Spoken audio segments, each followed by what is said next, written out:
So this is Pat's Road King. This is a 2000 what, Pat? 2000 Road King Custom. Last year they made them. Road King Custom 2005, you said? Mm-hmm. Can you tell us a little bit about it?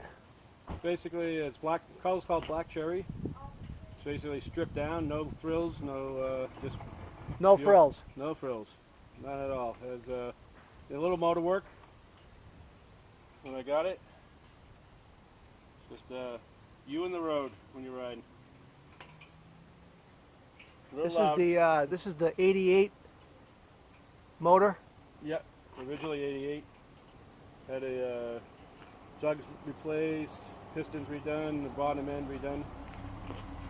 And interestingly enough, Pat is low miles on this bike. Low miles. So, I mean, this is gorgeous. Look at the nacelle headlight, front headlight.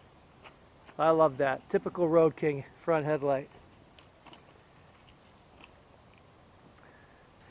Yeah, I had the pleasure and the opportunity of riding this baby the other night.